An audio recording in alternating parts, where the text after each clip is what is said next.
Jangan pernah bosan untuk memposting konten dakwah dalam Instagram kita, Facebook kita, WhatsApp kita, semua sosial media yang kita miliki. Meskipun tidak ada orang yang merespon, tapi ketahuilah Allah Maha melihat apa yang kita kerjakan. Saat itu baru orang akan sadar, hidup di dunia ini ternyata memang tidak boleh disia-siakan. Hidup di dunia ini tidak boleh diabaikan. Di neraka ada tempat khusus orang-orang Islam. Ada tempat khusus namanya wail, yang lain namanya sakar. Yang wail itu tempatnya buat siapa? Yang menelantarkan anak-anak yatim. Wail itu tempatnya siapa? Yang sholatnya sering ditunda-tunda, sholatnya sering dipermainkan. Wail. Sementara sakar ditempatkan di sana orang-orang Islam dari umat Nabi Muhammad yang memang ninggalin sholat kerjanya. Masalakakum fi saqar, apa yang menyebabkan kamu menjadi penduduk sakar? Mereka menjawab, qalu lam naku minal musallin, kami dulu di dunia malah salat, nggak mau salat. Yang salat tapi menunda-nunda. Beliau mengatakan, muru auladakum bis shalah li sab'in, suruh anak kalian salat mulai umur 7 tahun. Disuruh sudah. Karena kadangkala secara umum anak-anak itu belum bisa paham kalau belum umur 7 tahun. Sebelum 7 tahun anak itu diajak sholat, bukan disuruh. Jadi kalau ibu, mungkin seorang ibu datang bulan nggak sholat ya, ketika dia lihat anaknya umur 6 tahun, pulang sholat sana, sholat, ibu lagi ada urusan. Nggak bisa jamaah.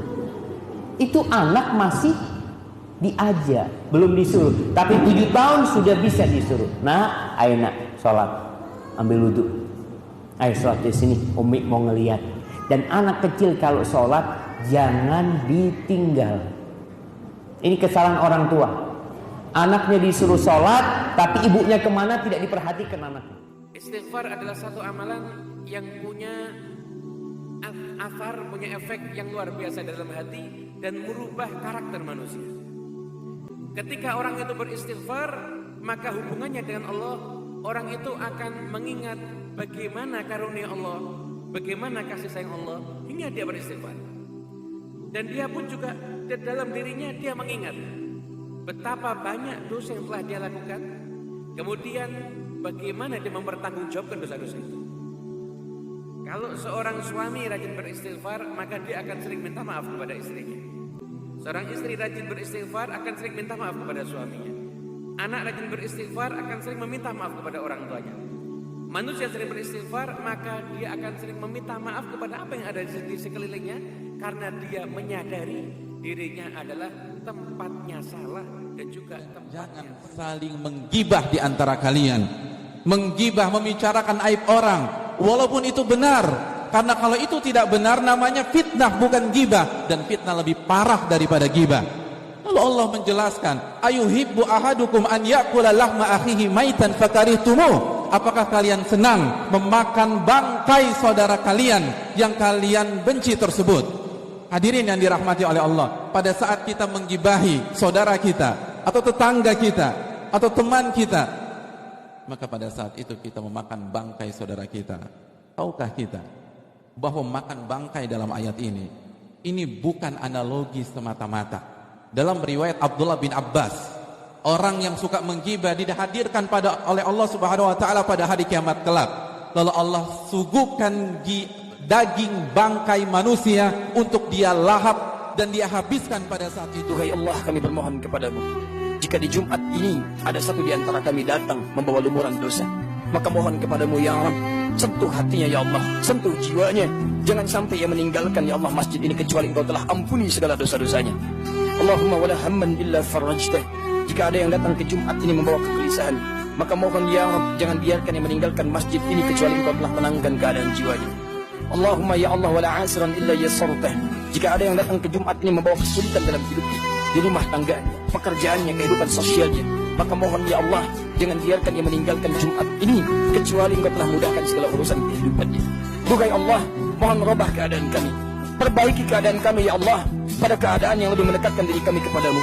Jika di Jumat ini, di tempat ini, ada orang yang masih jauh darimu ya Allah, jauh dari menunaikan salat, abai dari Al-Quran, sering berbuat maksiat, maka mohon ya Allah, sentuh Karena kelembutan. sebetulnya orang itu bahagianya itu ada di dalam hati. Dan ini kita bawa kemana-mana. Jadi nggak susah menemukan surga. Ada masalah, Allah lebih kuasa, makhluk tidak kuasa.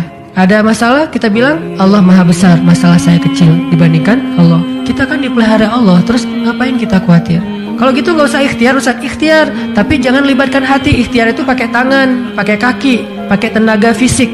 Hati nggak perlu berikhtiar. Hati itu bertawakal. Kalau hati kita ikut ikhtiar, berarti kita lebih percaya kepada makhluk daripada Allah. Nanti akan mentok, kalau udah mentok putus asa, itu penyebabnya. Gara-gara hatinya baper dengan ikhtiar.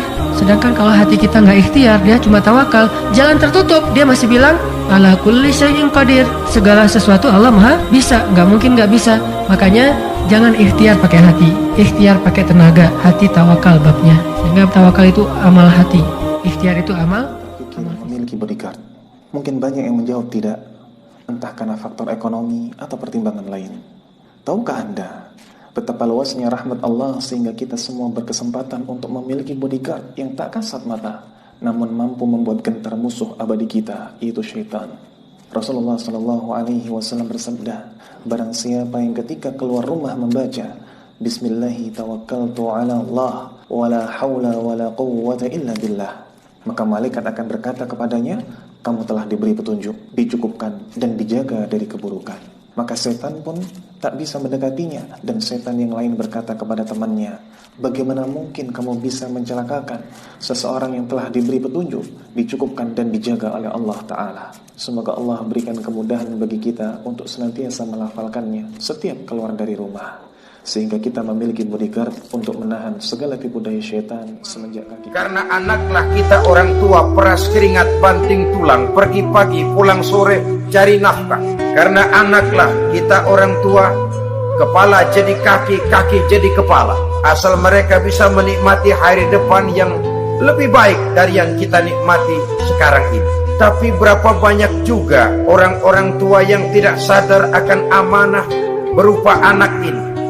Mereka lalai, mereka bersikap masa bodoh, padahal tidak akan ada yang tidak dipertanggungjawabkan di hadapan Allah Subhanahu wa Ta'ala. Orang tua bisa mendapat pensiunan pahala kalau anaknya tumbuh menjadi anak yang soleh, tetapi orang tua pun bisa saja masuk neraka karena anaknya menjadi anak yang kurang ajar dan orang tuanya sama sekali tidak pernah memberikan pendidikan yang sebagaimana mestinya. Anda kaya itu tidak dilarang. Yang tidak boleh itu merasa lebih, merasa kaya dibandingkan dengan orang. Anda punya kedudukan, boleh. Justru dengan kedudukan itu bisa membuat kebijakan-kebijakan yang baik, punya dampak ibadah. Bisa, Pak, Bu. Tapi yang salah, merasa lebih dengan kedudukannya sehingga berbuat zalim, sombong, bisa terjadi. Punya ilmu boleh, yang salah itu merasa lebih dengan ilmunya, yang lain kecil semua. Ini yang jadi bahaya. Kan saya sering ibaratkan ya, orang sombong itu seperti orang yang naik ke puncak yang tinggi. Dia sendirian naik, kemudian dia melihat ke bawah, orang kelihatannya kecil semuanya itu. Dia lupa bahwa orang di bawah pun melihat dia juga kecil di atas. Dunia ini sangat-sangat hina. Sangat hina kalau tidak digunakan untuk mazra'ah di akhirat. Dunia hina dan sangat hina kalau tidak dipakai untuk menjalankan ibadah, itu hina. Tapi kalau dunia ini dipakai untuk ibadah, oh insya Allah tidak ada hina. Surga sebelum surga. Makanya dikatakan baiti jannati, rumahku adalah surgaku, duniaku adalah surgaku. Maksudnya bukan yang dimiliki harta yang sekian banyak, bukan yang dimiliki pangkat yang begitu tinggi, bukan yang dimiliki segala sesuatu apa yang mereka inginkan. Tidak, urusan dunia. Yang didapatkan semua dikembalikan ke Allah. Jadi bukan orang tidak boleh mencari dunia, boleh kerja. Adik-adik, dapat cowok yang baik, perhatikan sholat. Mau dapat istri yang baik, perhatikan sholatnya. Ibu-ibu mau dapat mantu yang baik, perhatikan sholatnya. Jangan tanya orang siapa dia, nanti dia pencitraan. Gimana caranya? Ajak dia, Dek, kau datangnya, jangan bilang sholat maghrib, Takut dia banyak alasannya. Kau datang jam 5 sore ya? Iya bu. Tunggu cerita. Masuk maghrib. Dek, kau asan ya? Sudah asan. Sekalian jadi imam. Nah, mulai dia keringat dingin. Perhatikan sholat. Demi Allah, kecil adik dunia. Kecil. Apa yang mustahil di sisi Allah? Orang bilang tidak masuk akal. Gimana caranya orang miskin mau pergi haji? Itu kalau logika pikiranmu. Allah menyampaikan, kau tidak usah bagaimana caranya deh. Tidak usah kau pikir bagaimana caranya. Caranya saya Tuhanmu yang maha kuasa. Urusanmu, perbaiki sholatmu. Saya kasih kau apa yang kau mau. Adalah kebiasaan ahli surga saat di dunia. Jadi kalau Anda ingin melihat ahli surga yang hadir di dunia, salah satunya lihat kebiasaan sholat malamnya. Bukan nonton bola. Dan tidak dikalahkan oleh bola. Dia nggak peduli. Mau Kroasia menang 2-1 lawan Inggris, dia nggak peduli. Ya, mau Prancis menang 1-0 lawan Belgia, dia nggak peduli. Pokoknya terserah. Yang penting juaranya Prancis misalnya, gitu kan? Tidak. Dia nggak peduli. Mau siapapun nggak ada masalah. Dan tidak dikalahkan. Jadi kalau Anda ingin melihat kebiasaan ahli surga saat di dunia, lihat kebiasaan malamnya. Kalau dia bangun dan mengalahkan semua kebiasaan malam ahli dunia, maka itulah ahli surga. Salah satu kebiasaannya. Ya, kalau nanti turunan dari tahajudnya muncul, nanti saya terangkan. Yang berhasil tahajud, ciri-cirinya begini. Jadi jangan dilihat setiap yang malam sholat, itu disebut ahli tahajud. Belum tentu, ada ciri-cirinya. Tapi ciri yang pertama, yang melekat kuat, kelihatan nampak. Pertama adalah, ciri ahli surga, dia memiliki kecenderungan untuk sering bangun malam. Dalilnya Quran surah ke-51, ayat 15, sampai dengan ayat ke-17-nya. Innal muttaqina fi jannatin wa uyun. Sungguh, di antara orang takwa itu, nanti akan ada yang mendapatkan hadiah taman surga. Jangan meletakkan foto perempuan, dirinya atau orang lain ke Twitter, Facebook, BBM, medsos, sosmed. Kenapa? Karena itu akan menjadi konsumsi orang banyak. Tak semua orang baik. Sekarang ada macam-macam cara untuk berbuat dosa. Sekarang dia gadis, nanti menikah. Bayangkan foto bini kita disimpan orang di laptop, di HP, di rumah. Yang paling besar, yang paling banyak dilakukan oleh manusia pada hari ini dan hampir ada di dalam setiap rumah ialah dosa meninggalkan solat.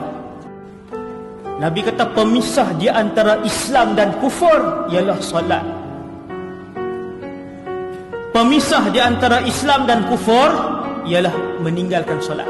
Sebab satu orang manusia bila dia tak semayang, dia buatlah 1000 kali umrah, dia bacalah Quran sehari 30 juzuk, dia bersedekahlah sebulan 50,000 pun, nescaya kesemua ibadat dia tidak diterima dan ditolak mentah-mentah oleh Allah Subhanahu Wa Taala. Tuan-tuan, apa kunci Allah terima semua jenis ibadat? Salat.